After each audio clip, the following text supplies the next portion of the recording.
Today we are starting our first online lecture of chapter Solid and Liquid. In this lecture we will cover the remaining topics of our physical classes, and before starting the lecture I want to inform you one thing: the activity 5.1, activity 5.2 and activity 5.7 are excluded from your syllabus. It means they are not included in your final exams. In this lecture I will explain you melting, freezing, melting point and freezing point of water, reversible and irreversible changes. Melting. Melting is basically the change in state of matter. Student, हम ये बात जानते हैं कि matter की 3 states हैं: solid, liquid, gas. अगर matter की कोई एक स्टेट दूसरे स्टेट में चेंज हो जाए तो ये मैटर की स्टेट में चेंज कहलाएगा। लेकिन मेल्टिंग में कौन सी स्टेट किस में चेंज होती है? मेल्टिंग में एक सॉलिड स्टेट लिक्विड स्टेट में चेंज हो जाती है। लेकिन ये कैसे होता है स्टूडेंट? अब आप इसको समझने के लिए अपने रेफ्रिजरेटर से आइस को बाहर निकालिए, मतलब फ्रिज में खोलिए, उसके अंदर से आइस को निकालिए और कुछ देर के लिए बाहर रख दीजिए। आप कुछ देर बाद देखेंगे कि आपकी आइस मेल्ट होना शुरू हो गई है। तो ये क्यों हुआ स्टूडेंट? क्योंकि आपकी आइस ने आपकी सराउंडिंग से हीट को गेन करना शुरू कर दिया, जिसकी वजह से आपकी आइस मेल्ट होना स्टार्ट हो गई। सो स्टूडेंट, ये क्यों हुआ? जब भी कोई सॉलिड ऑब्जेक्ट अपनी सराउंडिंग से हीट गेन करने लग जाए तो उसका टेम्परेचर बढ़ जाता है। टेम्परेचर बढ़ने से उसके अंदर मेल्टिंग का प्रोसेस स्टार्ट हो जाता है। तो ये बेसिकली पूरा प्रोसेस क्या कहलाएगा? मेल्टिंग। और जिस टेम्परेचर पे वो सॉलिड लिक्विड में चेंज हो रहा है, ये मेल्टिंग पॉइंट है। फ्रीजिंग। फ्रीजिंग भी मेल्टिंग की तरह मैटर की स्टेट में चेंज है। लेकिन अगर मेल्टिंग में मैंने आपको बताया था कि सॉलिड लिक्विड में चेंज होता है, तो फ्रीजिंग में लिक्विड सॉलिड में चेंज होता है। अगर मेल्टिंग में कोई सॉलिड ऑब्जेक्ट अपने अंदर हीट गेन करता है, तो फ्रीजिंग में कोई लिक्विड ऑब्जेक्ट अपने अंदर से हीट लॉस करता है। इसको समझने के लिए आप अपने घर पे एक एक्सपेरिमेंट कीजिए। एक गिलास में पानी लीजिए और उसे रेफ्रिजरेटर में रख दीजिए।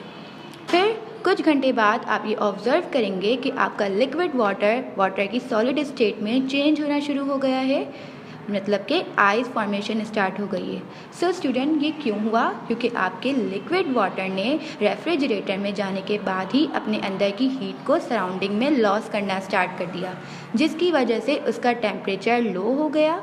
टेम्परेचर लो होने की वजह से आपका लिक्विड वाटर फ्रीजिंग स्टार्ट कर चुका है। सो स्टूडेंट, जब भी कोई लिक्विड अपने अंदर की हीट को लॉस करता है सराउंडिंग में और उसका टेम्परेचर लो हो जाता है, तो लिक्विड फ्रीज हो जाता है और चेंज हो जाता है सॉलिड में। और वो टेम्परेचर जिस पर कोई लिक्विड फ्रीज हो, वो टेम्परेचर फ्रीजिंग पॉइंट कहलाता है। Melting point. स्टूडेंट, मैंने अभी आपको अपनी प्रीवियस स्लाइड में भी मेल्टिंग पॉइंट और फ्रीजिंग पॉइंट एक्सप्लेन किया था। अब मैं आपको ये दोबारा एक्सप्लेन करूँगी। मेल्टिंग पॉइंट वो टेम्परेचर है जिसके अंदर कोई सॉलिड लिक्विड में चेंज हो जाए। मेल्टिंग पॉइंट ऑफ आइस कितना है स्टूडेंट? 0 degree Celsius. अगर आप किसी नंबर के साथ डिग्री सेल्सियस लिखा हुआ देखें, इट मीन्स वो उस ऑब्जेक्ट का टेम्परेचर है। So student, melting point of ice कितना है? 0 डिग्री सेल्सियस। मतलब 0 डिग्री सेल्सियस पे आपकी सॉलिड आइस लिक्विड वाटर में चेंज हो जाती है। Freezing point. Freezing point basically वो टेम्परेचर है जिसके अंदर कोई लिक्विड सॉलिड में चेंज हो जाए। फॉर एग्जाम्पल, आपके वाटर का फ्रीजिंग पॉइंट 0 डिग्री सेल्सियस है। आपका वाटर 0 डिग्री सेल्सियस टेम्परेचर पे फ्रीज हो जाता है। तो ये 0 डिग्री सेल्सियस क्या है? फ्रीजिंग पॉइंट ऑफ वाटर है। Why the melting point of ice is the same as the freezing point of water?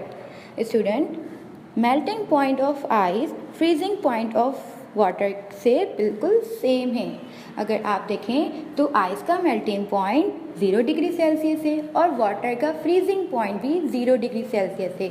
मतलब लिक्विड वाटर 0 डिग्री सेल्सियस पे ही सॉलिड स्टेट में चेंज होता है, आइस बनाता है। और अगर आइस मेल्ट होके लिक्विड वाटर बना रही है तो वो भी 0 डिग्री सेल्सियस टेम्परेचर पे ही। तो ये सेम क्यों है?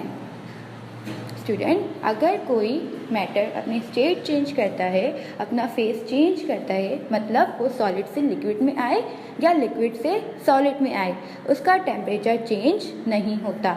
When the change in phase of taking place, the temperature does not change.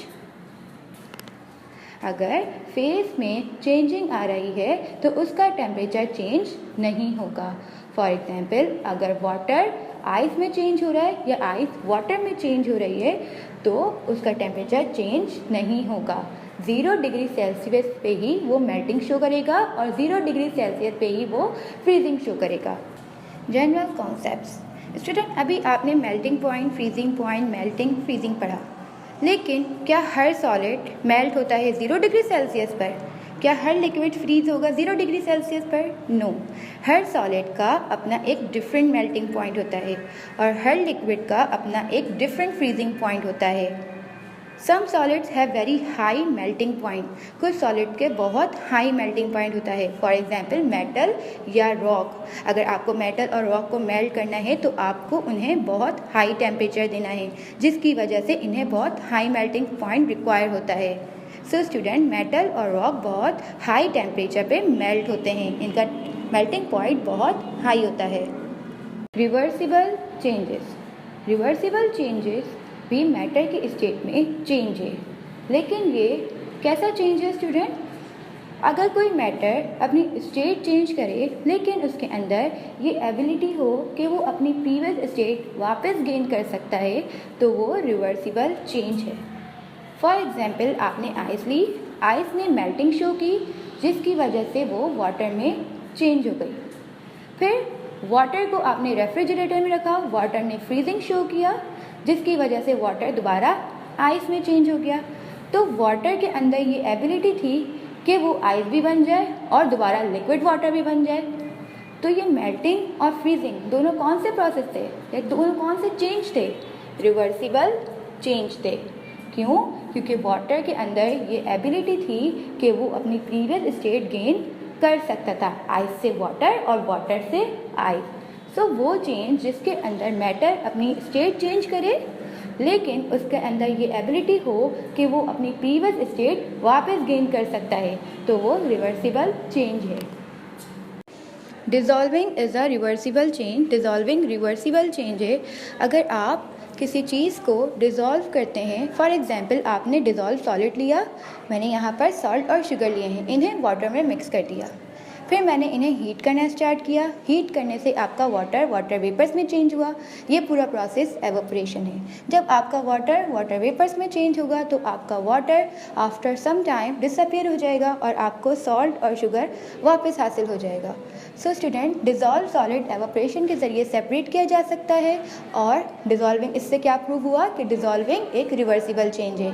लेकिन अगर मैं कोई लिक्विड में मिक्स कर रही हूँ और वो डिज़ोल्व है, फॉर एग्जाम्पल मैंने यहाँ पर विनेगर लिया और उसे वाटर में मिक्स कर दिया, after some time vinegar water में डिसअपियर हो गया, तो इसे मैं डिस्टिलेशन के ज़रिए सेपरेट कर लूँगी, मतलब विनेगर मुझे वापस से मिल जाएगा।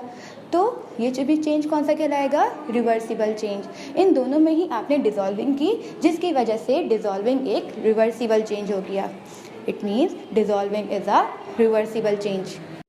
Irreversible change. Irreversible change is the opposite of reversible change. Irreversible change reversible का बिल्कुल अपोजिट है। जैसे मेल्टिंग का अपोजिट फ्रीजिंग था, बिल्कुल इसी तरह इरिवर्सिबल रिवर्सिबल का अपोजिट है। रिवर्सिबल में मैटर अपनी प्रीवियस स्टेट गेन कर सकता था, लेकिन इरिवर्सिबल में मैटर अपनी प्रीवियस स्टेट गेन नहीं कर सकता।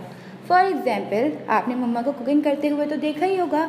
आपकी मम्मा फ्रेश वेजिटेबल्स लाईं और उन्होंने अच्छे से आपके लिए मील तैयार किया, मील रेडी किया। लेकिन मील देखने के बाद आप सोच रहे हैं कि वो मील दोबारा फ्रेश वेजिटेबल्स में चेंज हो जाए, तो क्या ये ऐसा हो सकता है? नो। क्यों? क्योंकि ये एक इरिवर्सिबल चेंज है। इसके अंदर मैटर के अंदर ये एबिलिटी नहीं है कि वो वापस अपनी प्रीवियस स्टेट गेन कर सके। फॉर एग्जाम्पल, आपकी मम्मा ने एक रॉ एग लिया उस रॉ एग को आपकी मम्मा ने फ्राई किया। आप फ्राइड एग को सोच रहे हैं कि ये फ्राइड एग दोबारा रॉ एग में चेंज हो जाए, तो क्या ऐसा हो सकता है स्टूडेंट्स? नो। क्यों? क्योंकि ये भी एक इरिवर्सिबल चेंज है। फिर आप एक पेपर लीजिए और उसे बर्न कीजिए। वो एशेस में चेंज हो जाएगा, जल जाएगा पूरा। जब वो पेपर जल जाएगा तो बर्न हो जाएगा। फिर आपको दोबारा उससे पेपर रेडी करना है। तो क्या आप उससे दोबारा पेपर रेडी कर सकते हैं? क्या वो पेपर जो बर्न हो चुका है उससे हमें दोबारा पेपर हासिल हो सकता है? नो। क्यों? क्योंकि वो भी एक इरिवर्सिबल चेंज है। So burning and cooking, they both are irreversible changes. In this slide you can see some examples of irreversible changes। यहाँ पर आपको irreversible changes की कुछ एग्जाम्पल दी गई हैं, जैसे combustion, rusting, digestion, photosynthesis, batteries, fermentation, washing, baking. They all are irreversible changes. Let's start the homework. Do question number 2, question number 3 and question number 4 in your science workbook. Student, आपको question number 2, question number 3 और question number 4 science की workbook में करना है। Question number 2 आप मेरे साथ साथ अभी कीजिए और क्वेश्चन नंबर 3 एंड 4 आप ये खुद सॉल्व करेंगे। ओके, हम क्वेश्चन नंबर 2 स्टार्ट कर रहे हैं, जैसे कि आप इस इमेज में देख सकते हैं और आप अपनी वर्कबुक में भी देख सकते हैं क्वेश्चन नंबर 2 को। Complete the sentences below. Number A, process name. Process name लिखने से पहले हम नीचे वाला प्रोसेस पूरा रीड करेंगे। यहाँ लिखा हुआ है वाटर और उसका फेस यानी कि स्टेट। वाटर किस स्टेट में होता है स्टूडेंट? वाटर लिक्विड स्टेट है, तो वाटर का फेस भी क्या आएगा? लिक्विड। फिर इन्होंने कहा है कि वाटर को कूल डाउन किया गया, तो जब आप वाटर को कूल डाउन करेंगे तो वो किस में चेंज होगा? वाटर की सॉलिड स्टेट में, विच इज़ आइस। तो आप नेक्स्ट ब्लैंक में क्या लिखेंगे? आइस। फिर आपको आइस की स्टेट यानी कि उसका फेस लिखना है। आइस वाटर की कौन सी स्टेट है? सॉलिड। सो स्टूडेंट, ये प्रोसेस कौन सा हुआ? ये प्रोसेस फ्रीजिंग है। फिर आप बी पर आइए। बी पे भी आपको प्रोसेस नेम लिखना है, लेकिन प्रोसेस नेम लिखने से पहले हम नीचे जो उसका प्रोसेस है उसे रीड करेंगे। आइस। आइस वाटर की कौन सी स्टेट है स्टूडेंट? कौन सा फेस है वाटर का? सॉलिड फेस है, तो हम यहाँ क्या लिखेंगे? सॉलिड लिखेंगे। फिर आइस को हीट किया गया है, मतलब इसके अंदर गेन ऑफ हीट हो रहा है। जब गेन ऑफ हीट होगा तो आइस किसके अंदर चेंज होगा? वाटर में। जब वाटर में आइस चेंज हो गई है, फिर वाटर कौन सा स्टेट है मैटर का? लिक्विड स्टेट है, तो उसका फेस कौन सा कहलाएगा? लिक्विड। और ये प्रोसेस नेम क्या होगा? Melting. We will revise our whole lecture with the help of this summary. Change of a solid into liquid is called melting. Solid का लिक्विड में चेंज होना मेल्टिंग कहलाता है और वो temperature melting point. Change of a liquid into solid is called freezing. अगर कोई liquid solid में चेंज हो रहा है तो वो प्रोसेस फ्रीजिंग है और वो टेम्परेचर फ्रीजिंग पॉइंट है। Melting point of ice and freezing point of water is 0 degree Celsius. Melting point of ice and freezing point of water 0 degree Celsius है। वाटर का फ्रीजिंग पॉइंट और ice का melting point दोनों same है। क्यों? क्योंकि during phase changes temperature change नहीं होता। Changes that can be reversed are reversible changes. वो चेंजेस जो दोबारा अपनी प्रीवियस स्टेट में आ पाएँ, मतलब मैटर अपनी स्टेट चेंज करे लेकिन मैटर के अंदर ये एबिलिटी हो कि वो वापस अपनी प्रीवियस स्टेट गेन कर सकता है, तो वो चेंज क्या कहलाएगा? Reversible change. लेकिन अगर कोई मैटर अपनी स्टेट चेंज करता है और उसके अंदर ये एबिलिटी नहीं है कि वो दोबारा अपनी प्रीवियस स्टेट गेन कर ले, तो वो इरिवर्सिबल चेंज है।